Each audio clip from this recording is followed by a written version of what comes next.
জয় গুরু। শ্রী শ্রী ঠাকুরের রাতুল চরণে জানাই আমার শত কোটি প্রণাম। আপনাদের প্রতি প্রত্যেককে জানাই আমার রানন্দিত জয় গুরু। এক দাদা শ্রী শ্রী ঠাকুরকে জিজ্ঞাসা করছেন, নাম ধ্যান করার সময় খুব জঘন্য চিন্তা ভাবনা মাথায় আসে, এমতো অবস্থায় কি করা উচিত? নাম ধ্যানের সময় এই ধরনের খারাপ চিন্তা ভাবনাগুলি বা মনে কেন আসে? এই বিষয়ে শ্রী শ্রী ঠাকুরের বলা বিশেষ কিছু কথা আজ আলোচনা করব। নাম ধ্যান চিৎকার করে করা যায় না, নাম ধ্যান করতে হয় মনে মনে। কিন্তু আমাদের মন যে বড়ই চঞ্চল, আর মনের এই চঞ্চলতার কারণেই মনকে এক জায়গায় টিকিয়ে রাখাটাও বেশ কঠিন ব্যাপার। সকল ইন্দ্রিয়ের মধ্যে শ্রেষ্ঠ হলো আমাদের এই মন। আমাদের সকল ইন্দ্রিয় মনের কথা শুনতে বাধ্য হয়। এই মন যেমন আমাদের মুক্তি লাভের পথ দেখাতে পারে, অন্যদিকে তেমনই আমাদের নরকের পথেও নিয়ে যেতে পারে। তাই সর্বপ্রথমে দরকার মনকে নিয়ন্ত্রণ করা, মনকে ইষ্টের চরণে সঁপে দেওয়া। সৎ নাম মননের দ্বারা যদি মনকে ইষ্ট চরণে রাখি, তাহলে স্বর্গ রাজ্যে বাস করব। জীবন হয়ে উঠবে সুন্দর ও পবিত্র।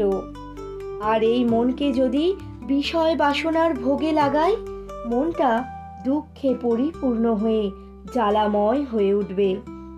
এই বিষয়াসক্ত মনকে স্থির করার একমাত্র উপায় হলো নাম ধ্যান করা। আমরা এটা সবাই জানি, তাই আমরা নাম ধ্যান করি।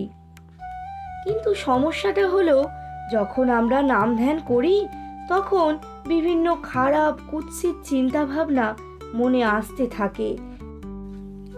এত বীভৎস চিন্তাভাবনা মনে আসে যে আমাদের নাম ধ্যানে বিঘ্ন ঘটে। এই রকম চিন্তাভাবনা আসার কারণ কি? যখন এই ধরনের চিন্তা আসে তখন আমাদের কি করা উচিত? শ্রী শ্রী ঠাকুর কি বললেন? ঠাকুর বললেন, ইষ্ট আর ইষ্ট স্বার্থে মনের আনাগোনা, এমনি করে ধ্যানে আসে চিত্ত সংযোজনা।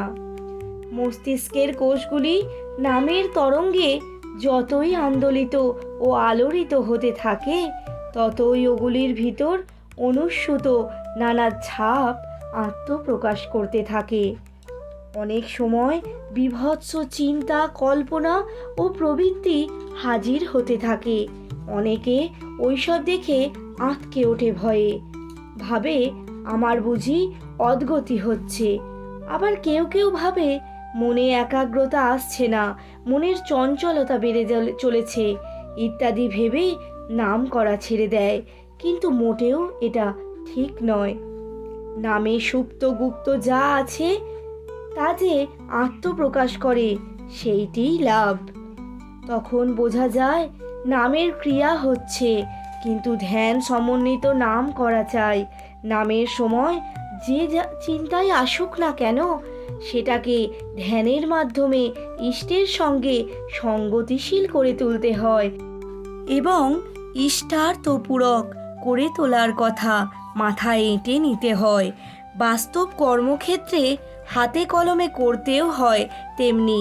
এমনতর করে চলার মধ্য দিয়ে ওগুলির সমাধান ও নিরসন হয়, নচেত ধামাচাপা দেওয়ার অবস্থায় থাকে।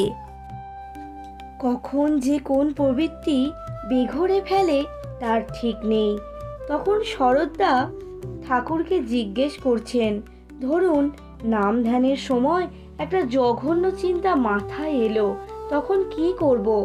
ঠাকুর বলছেন, অস্থি বৃদ্ধির বিরোধী, যা ইষ্ট স্বার্থ প্রতিষ্ঠার প্রতিকূল, যা তাকেই বলতে পারেন জঘন্য। এখন আপনার কাছে যে জঘন্য হয়ে আছে তাকেই আপনি সুন্দর ও সুষ্ঠু করে তুলতে পারেন, যদি তাকে অস্থি বৃদ্ধি অনুগ ও ইষ্ট স্বার্থ প্রতিষ্ঠার সহায়ক করে তুলতে পারেন।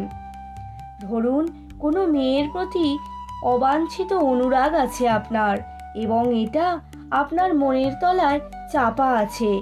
নাম ধ্যানের সময় সেই চিন্তাটা ভেসে উঠল। তখন ওই চিন্তায় অস্থির হয়ে আপনি ওটাকে যতই তাড়াতে চেষ্টা করছেন, ততই যেন ওটা আপনাকে পেয়ে বসছে।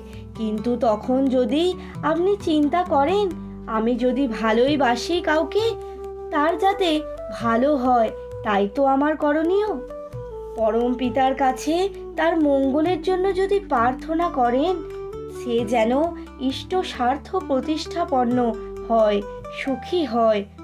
আমাদের মনে যতই চিন্তা ভাবনা আসুক না কেন, সেই সকল চিন্তাকে জোর করে তাড়ানোর চেষ্টা না করে যদি আমরা সেগুলিকে ইষ্ট স্বার্থ প্রতিষ্ঠার সহায়ক করে তুলি, তাহলেই হবে। শ্রী ঠাকুর বলেছেন, আমি যা যা বলেছি এবং যেভাবে করতে বলেছি সেইভাবে যদি করো, তাহলে তা হবে বলেই আমি বিশ্বাস করি। জয় গুরু।